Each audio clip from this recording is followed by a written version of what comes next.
Assalomu alaykum hammaga. Bugun sizlar bilan turli filmni o'rganib chiqamiz. Qani, let's go.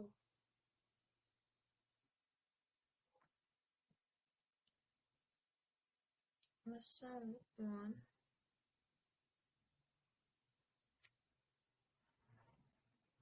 To be.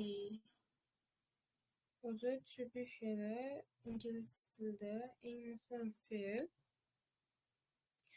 Bu bo'lmoq, ekan jarayonda ma'nolarni bildiradi. Hozirgi zamon shaklini hozir ko'ramiz. Hozirgi zamon shaklini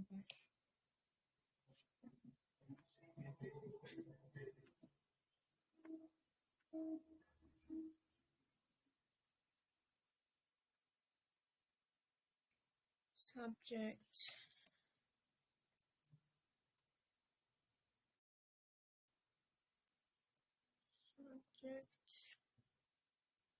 Oh my gosh, men xiralashib qoldi.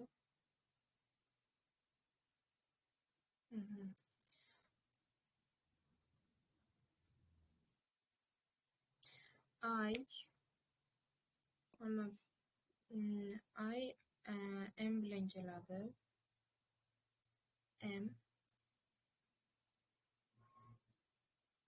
Demak, xatosi bo'lyapti endi. Am. He,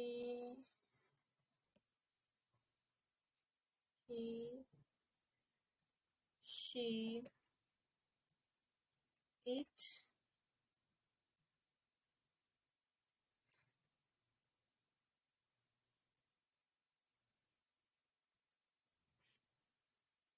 it is bilan keladi.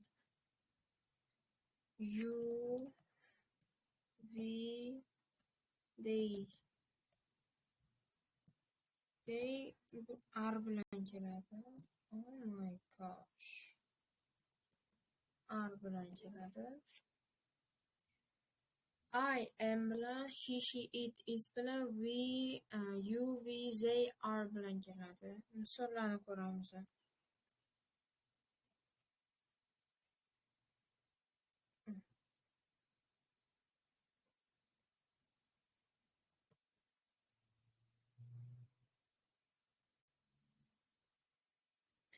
Birinchisi. I'ga tutsak, I am a student. Man o'quvchiman. Ikkinchisi, he, she, itga. Og'iz bo'lib bo'lganligi uchun she'ga tutamiz. She is happy. U xursand. Uchinchisiga they ko'plikka tutamiz. They are at home. Ular uyda. Shunaqa misollar endi inkor shakli.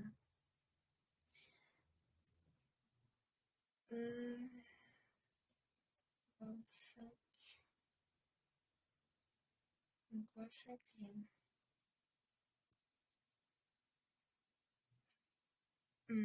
Birinchi misol. I'm not tired. Man charchamaganman. Ikkinchisi. O'zi inkor shakli not bilan kelishini bilamizmi?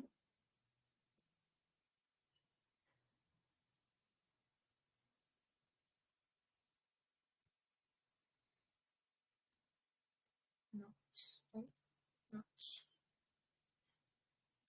Ikkinchi gap, he is not ili qisqartirib yozaylik. He isn't busy deb qo'yamiz. U band emas. Bezi band emas degan ma'noda keladi. U band emas. Qaraydi. Keyin uchinchisi ko'plikka aren't we aren't late. Biz kech qolmadik bo'ladi. Endi inkor shakli so'roq shakli bilan so'roq shaklini ko'rib chiqamiz. So'roq shakli.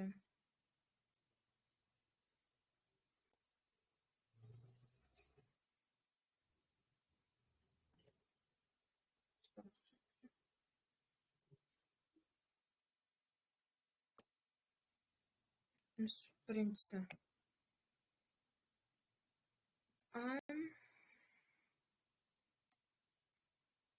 Oh no.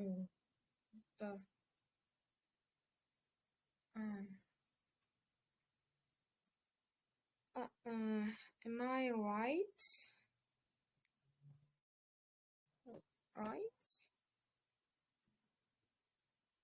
To'g'ri gapirdimmi? Mani gapim to'g'rimi?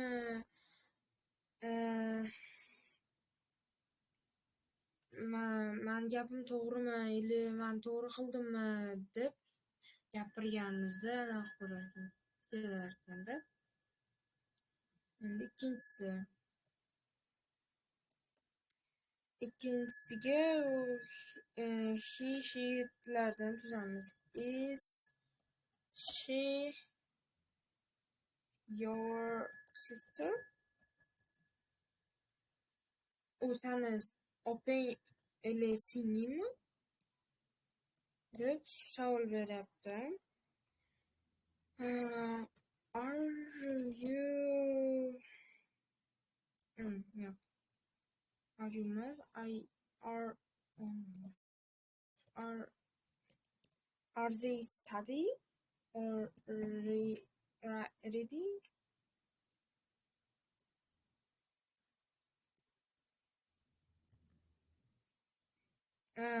Sizlar tayyormisizlar? Ko'pchilikda so'rasa, sizlar tayyormisizlar?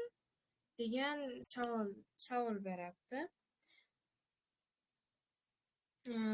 Endi qisqacha formula.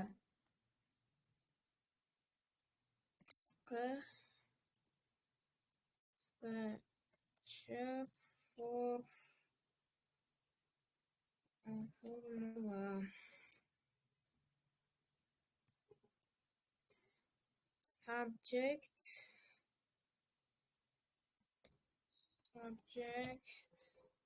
ili qisqacha qilib is qilib ketsam bo'ladi. I plus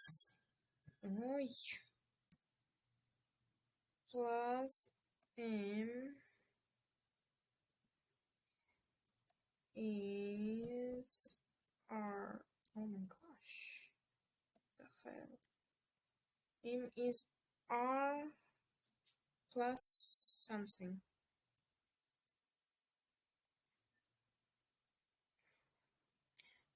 Endi bunga nima bo'ladi? I plus m plus study. Mana shunaqa gap tuziladi. Formulaga qo'yib tuzsak, shunaqa tuziladi. Endi misol ko'ramiz bitta.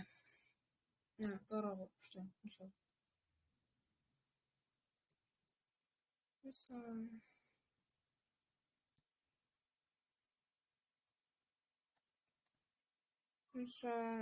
I am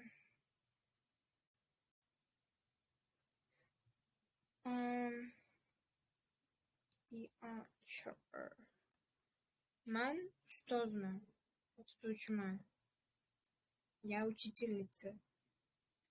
Keyingisiga he is tall. He is tall, u uzun. O'g'il bolaga nisbatan. Endi oh my gosh. Oh my gosh. We are friends.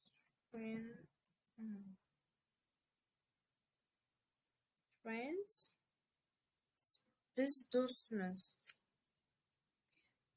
Biz do'stmiz deganda ishlatiladi. Shunday gap tuziladi. Endi boshdan tushuntiramiz. I har doim M bilan keladi.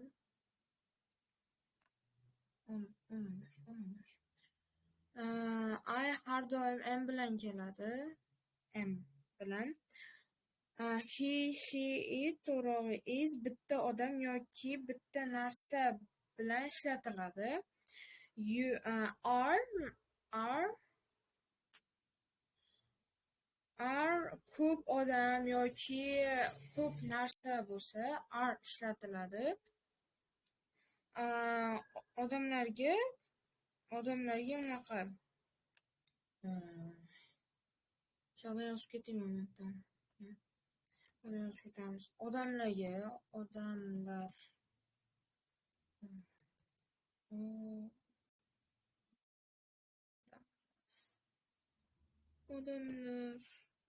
yoki-palki.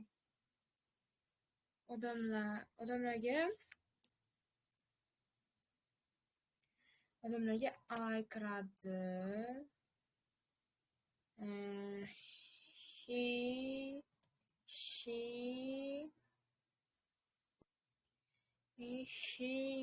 you, we, they. Endi burada bittadan gap tuzamiz. I'm a student. I'm student. She is my friend. Desay bo'ladi. She'ga qo'yamiz. She is my sister. She's my sister. You are my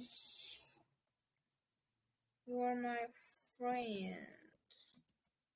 You are my friend desa bo'ladi, boshqa narsalar qo'ysanglar bo'ladi o'zlaringiz. We are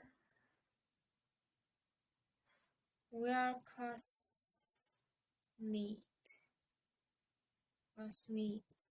Biz sinfdoshlarmiz. Sinfdoshmiz.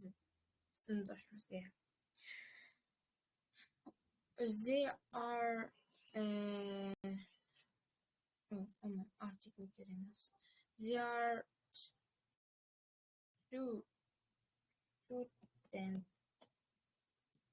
They are students. Odamlarga bu, endi narsalarga. Joy tur. Okay. Yo'q.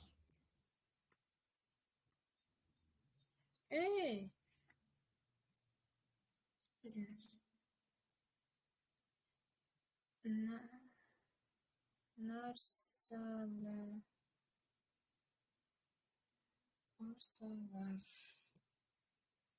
Okay. Narsalarda it, they,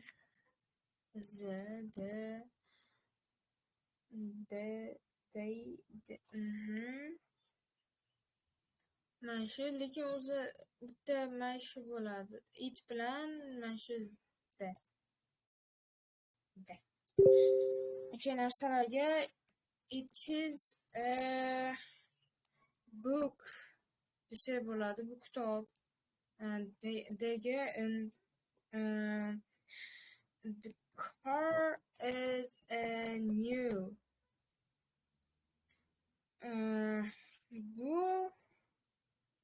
Bu Bu mashina yangi.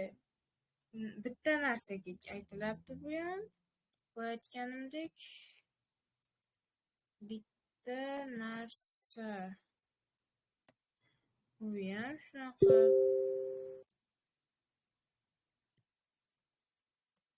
Bitta. Oh my gosh. Bitta narsa. Bitta narsa.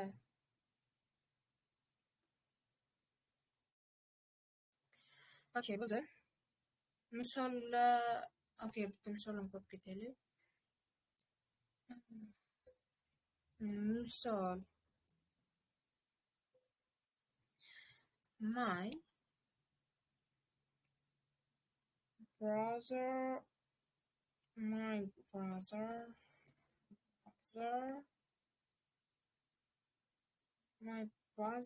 is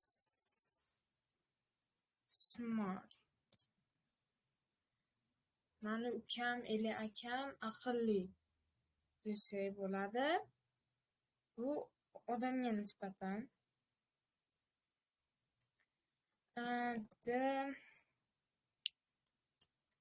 The phone is expensive.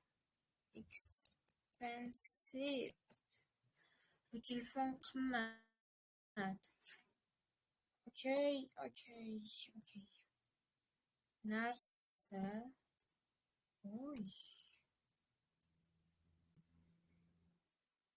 Narsa.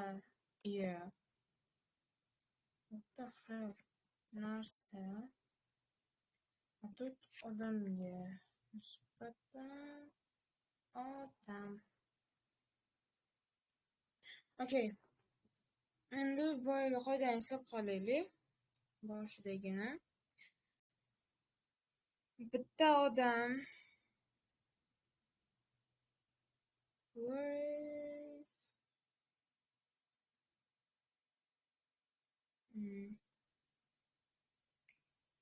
qisqacha qoidani yozib ketdik.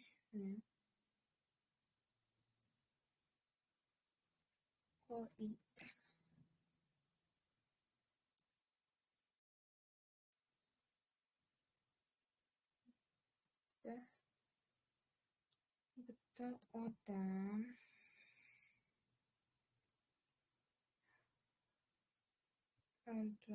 yoki narsaga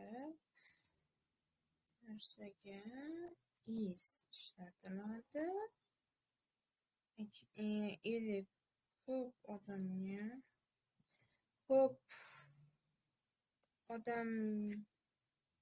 odam ili narsaga are ishlatiladi. I'ga har doim